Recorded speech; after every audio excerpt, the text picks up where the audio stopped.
Hello, my name is Mario Johnson, and I'd like to take a few minutes to share with you an extreme story of a very life-changing event that happened to me here recently. Um, from this story, I'm going to give you some specific details. I'm also going to kind of give you, some more vague details as I go along through the story. So, just bear with me. Now, as I said, on October 9th, I experienced a motorcycle accident. Now, to kind of paint the picture, I want you to imagine me, 34-year-old male, great health, very athletic, full-time student,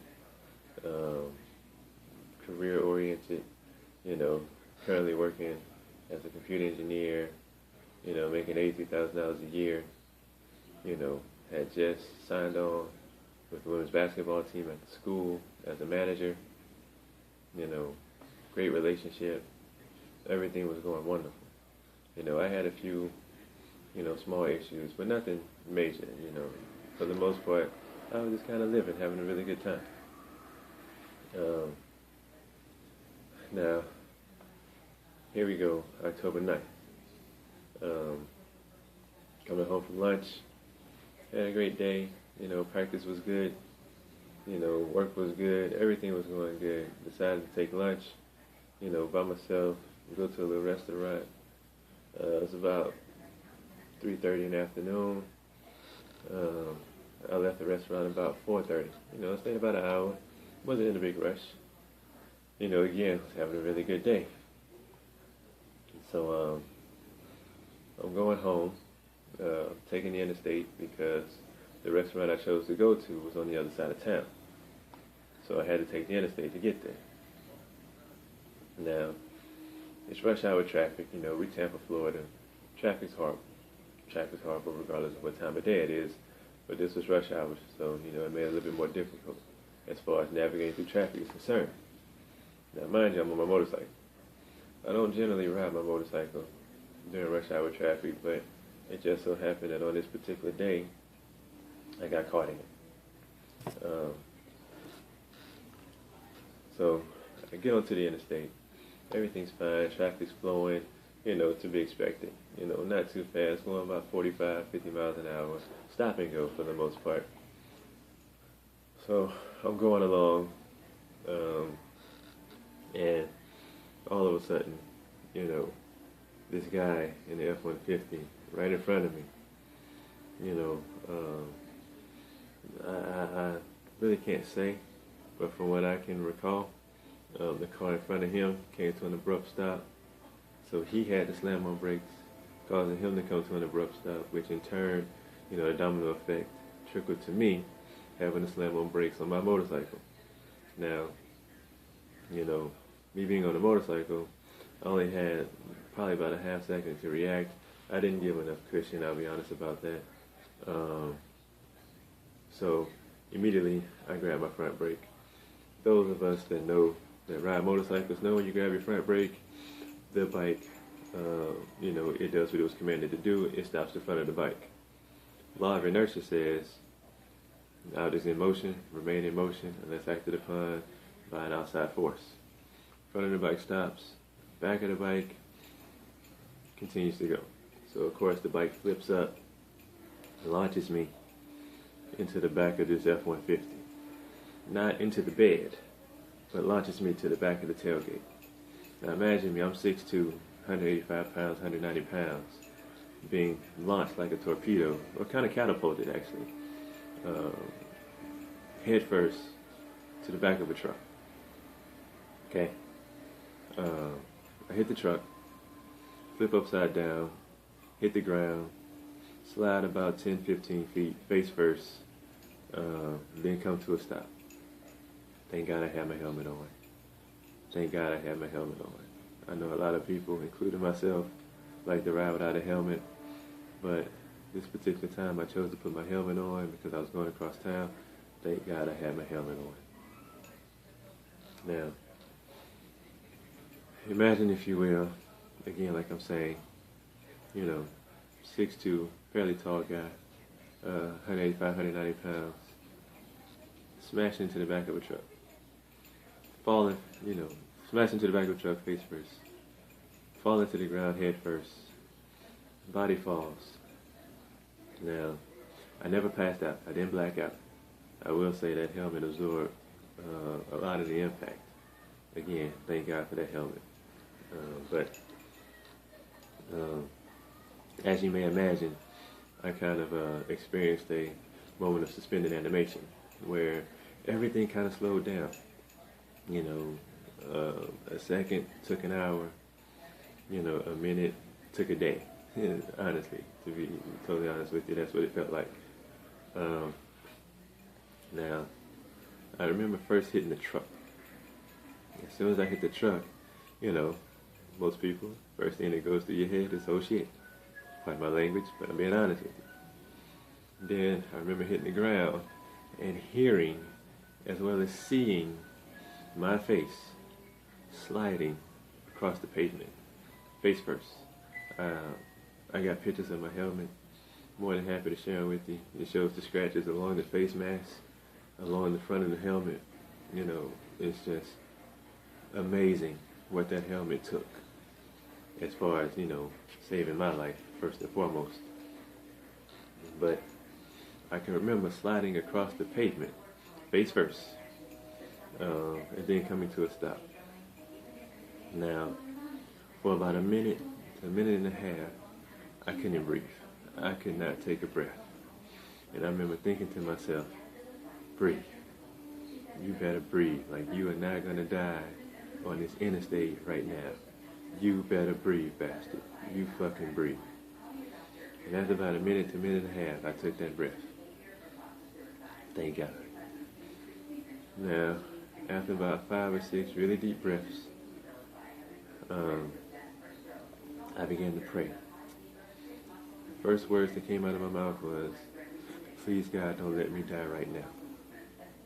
First words that came out of my mouth to begin my prayer. Please God, don't let me die.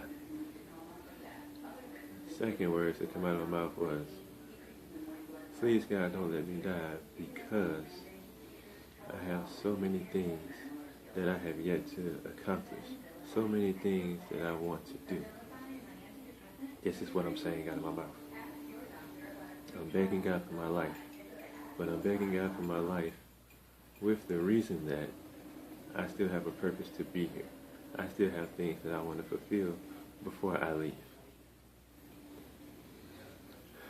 Amongst those things, one of the things that I told God that as a reason for me wanting to continue to be here was so that I can make right the wrongs that I've done to some of the people that I've encountered in my life. Finished up my prayer. Next, I began to do an evaluation, because I knew I was hurt, but I couldn't feel anything per se.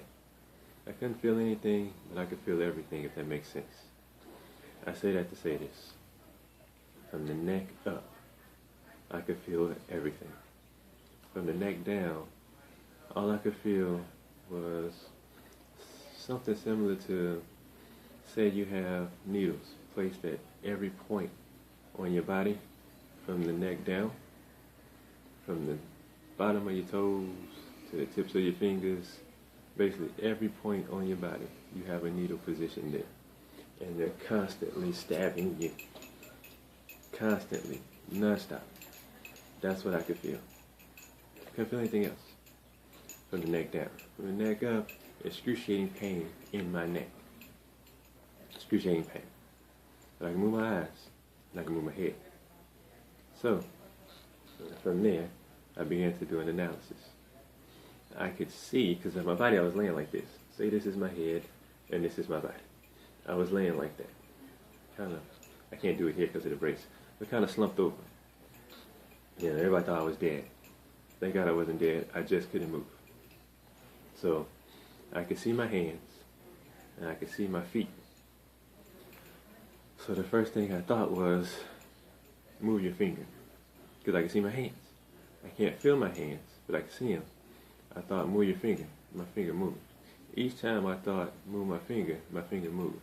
Okay, kind of good, because maybe I'm not paralyzed from the neck down. So the next thing I thought was move your foot. My foot moved. Oh my God, my foot moved. Can't feel it, but it moved. I did that about 3 or 4 times. Each time I thought everything moved. Thank God for that. So I laid there. I had no choice.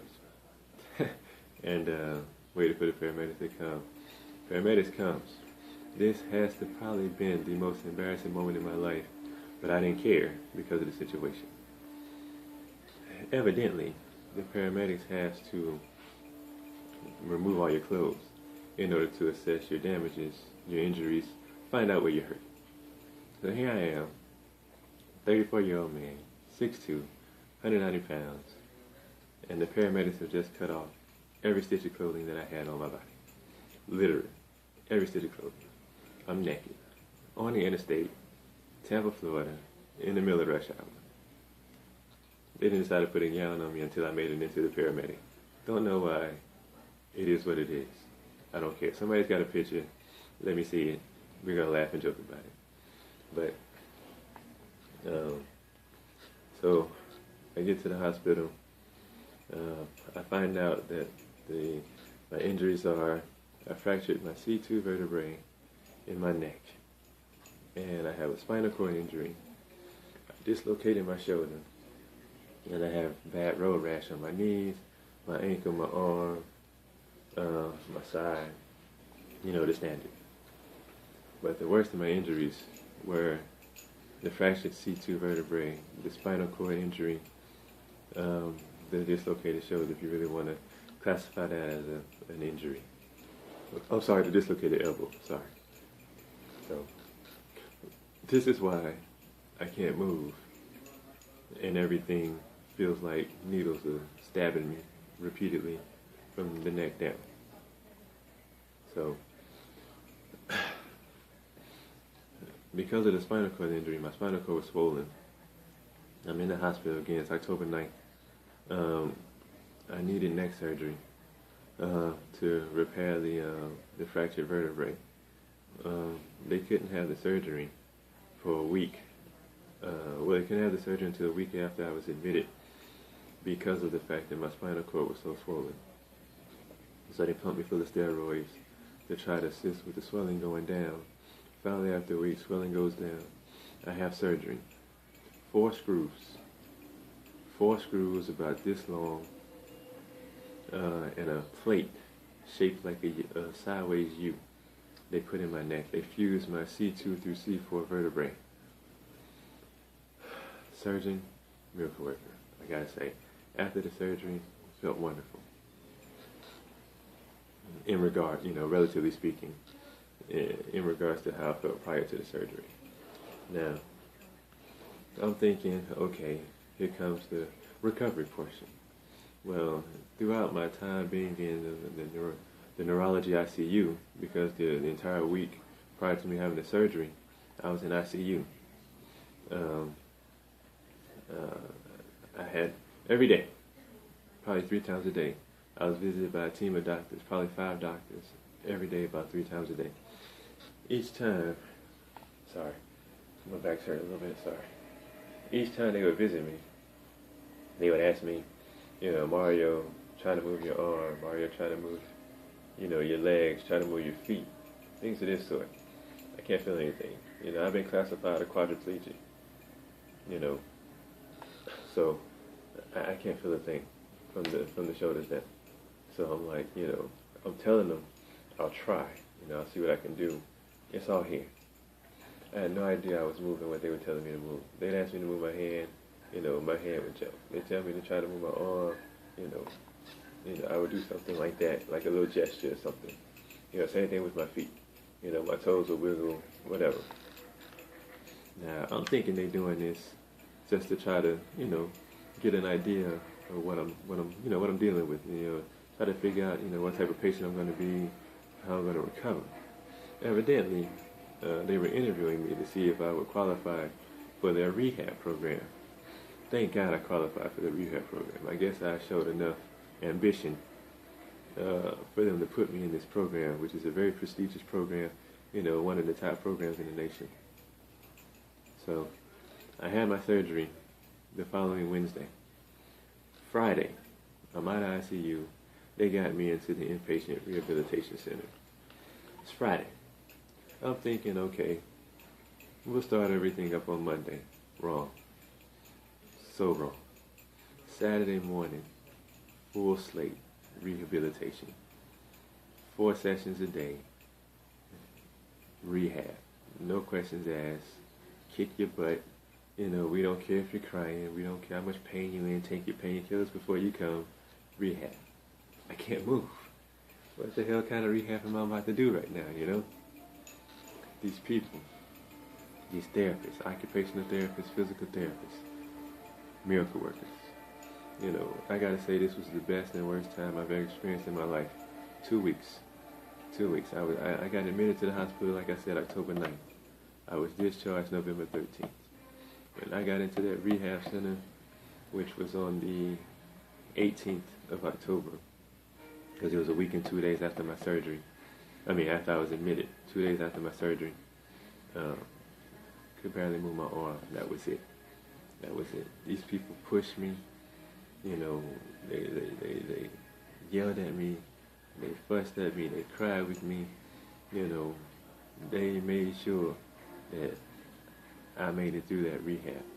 And they asked me what my goal was when I first started. First day, Saturday. They asked me what my goal was. I said, I want to walk out of these doors. They laughed. Believe it or not, they laughed. They said, let's be more realistic. Maybe we need to prepare for you to be in a wheelchair. Maybe we need to prepare for you to, something a little bit more within scope. I said, I want to walk out of these doors. When you ask me what my goal is, that's my goal. I'm going to walk out of these hospital doors. They said, all right, that's what you want to do. We're going to do it. November 13th, 2013, the day of my discharge, I walked out of those hospital doors, walked out under my own power, didn't need nobody holding me up, no nothing. I walked out. 2 weeks. 2 weeks of what I thought was hell turned into heaven. I'm not done, as you can see. But you know what? I'm moving. I got my motor skills. I'm still working on my fine motor skills. I still got a ways to go. I'm about 70%, but I'm 70%. You know what I'm saying? I'm walking.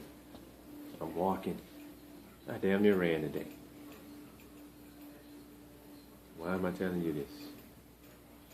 Just to let you know that the entire time from when I had my accident until I was discharged, I had a smile on my face. You know why I had a smile on my face? Because I knew that God had my back. I knew that God kept me here for a reason. I knew that there was light at the end of the tunnel. I'm not even at the end of my tunnel yet, as you can see. But you know what? I know that God is walking in front of me, clearing the way. I know He's walking beside me, continuing to motivate me, to push me on. And He's walking behind me, making sure that nobody tries to run up and make me stumble. Nobody tries to impede my progress.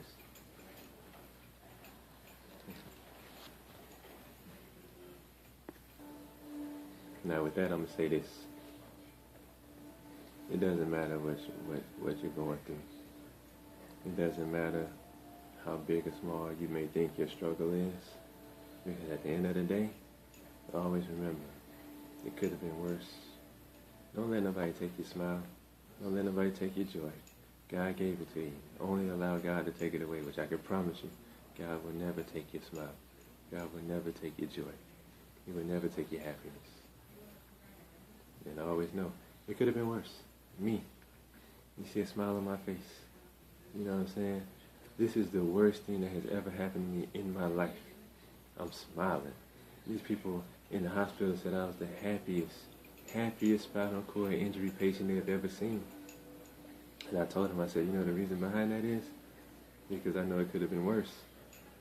I know that I had the opportunity to walk out of these doors, as I said I was going to. I didn't shake my faith. I didn't let nobody come and shake my faith. I didn't let nobody come take my smile.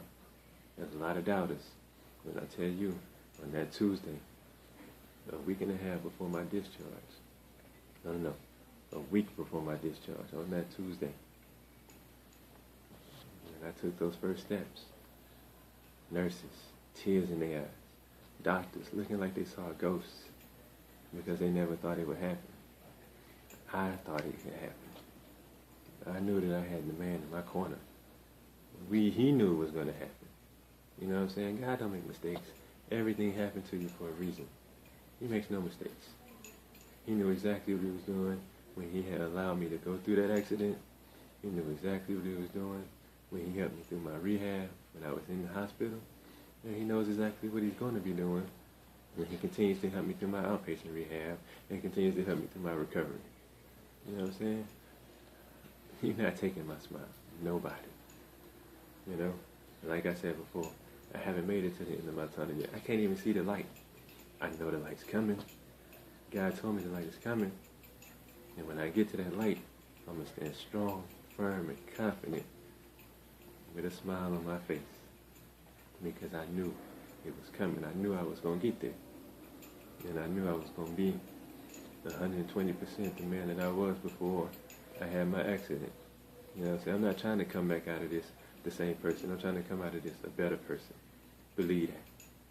And you will continue to see, as you follow my journey, that what I say is true. Mario Johnson could have been worse.